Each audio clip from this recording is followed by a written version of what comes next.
નમસ્કાર મિત્રો, હું છું પ્રિતેશ, લાઈવ ન્યૂઝ ચેનલ મસ્તી ઝોન તરફથી. તો મિત્રો, વરસાદનું વાતાવરણ ચાલી રહ્યું છે.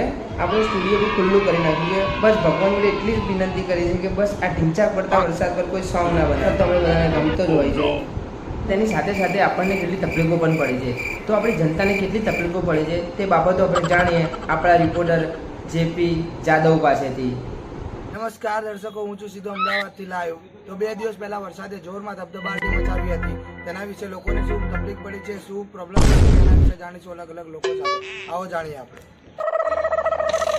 નમસ્કાર. તો 2 દિવસ વરસાદ પડે છે, એના વિશે તમે શું કહેવા માંગો?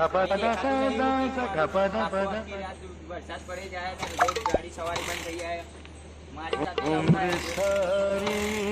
મારીને પગ દુખતા થઈ ગયા છે. આખો દિવસ પીક મારીને પગ દુખતા થઈ ગયા છે. તો આજે બી પીક માર્યા જ કરું છું. બીજી શું પ્રોબ્લેમો પડે છે?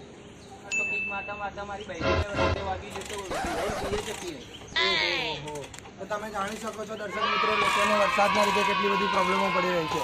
આઈએ જાણીએ બીજા લોકો સાથે.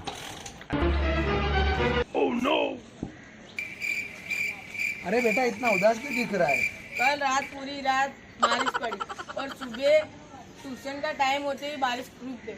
मेरे को पता नहीं चल रहा कि कैसे रुक गई. आज तो श्वेता भी नहीं आने वाली. जाना तो पड़ेगा. चलो अंकल, मैं जाता हूँ. अंकल अंकल अंकल, आपने शिक्षा मंत्री का घर देखा है?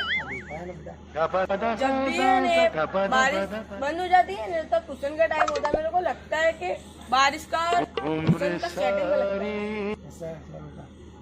और जब भी ट्यूशन का टाइम होता है तब बंद हो जाए. जब ट्यूशन का टाइम खत्म होता है तब चालू हो जाती है बारिश.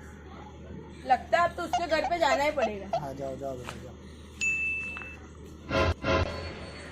નમસ્કાર દર્શકો, તો વરસાદના લીધે તમને શું તકલીફ પડી રહી છે? તમે વરસાદમાં કાંઈ બી કરજો પણ સ્લીપર ના પહેરતા. કેમ ભાઈ આવું શું? એ ભાઈ આ જોવો ને, આવું હાલત થઈ જાય સ્લીપર પહેરે. તમને શું તકલીફ પડે છે ભાઈ? વરસાદ is very beautiful, very sexy. ગમે કે ન ગમે, આપણને તો ગમે જ ગમે. વરસાદ is very beautiful, very sexy and I like. કોઈને ગમતા કે નહીં ગમતા, મને ગમતા આઈ લાઈક વરસાદ. Is very natural, very beautiful, very sexy and Sundaram. ભાઈ જો તને એક વાત કહું, ગમે તે બોલજે પણ ઇંગ્લિશની માં બેન એક ના કરતો.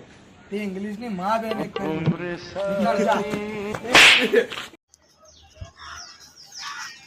ભાઈ તમે વરસાદ વિશે શું કહેવા માંગશો? એ વરસાદ, આવરે વરસાદ, એ પડ્યો વરસાદ, ઊની રોટલી ને કારેલાનું શાક. અરે ભાઈ શાંતિ નથી. તમે વરસાદને એન્જોય કરી દીધો. ભાઈ એમ કે ને, જો વરસાદ આવે ને તો મને દારૂ પીવાનો મન થાય. દારૂ પીવાનો મન થાય એટલે 3 ધમલા જોડે મંગાવી જ દઉં. કે મમ્મીના જોડે જાઉં મેં કહું કે ભજીયા બને, પણ ભજીયા ઘરે નહીં ખાવાના. એ ધમલાના જોડે દારૂ લઈને જવાનું. તો એક બાજુ ભજીયા લેવાનું, એક બાજુ પેક બનાવવાનું, એક ભજ્જું લેવાનું અને ડૂબોળવાનું. આ ઘરે ટ્રાય ના કરતા, બહુ રિસ્કી. ભાઈ ચૂસતું ખાવાનું નહીં, ચૂસવાનું. આ નસવાનું એકદમ ખતરનાક. હો, વરસાદ પડે એટલે તમને દારૂ જોઈએ જ, પણ અમદાવાદમાં તો દારૂ બંધી છે. તો દારૂ અને ભજીયા જીવને હારું, દારૂ ને ભજીયા જીવને હારું, દારૂ ને ભજીયા જીવ. તમે કેમ શરમાવો છો? અને આ વરસાદ જોવાય નહીં.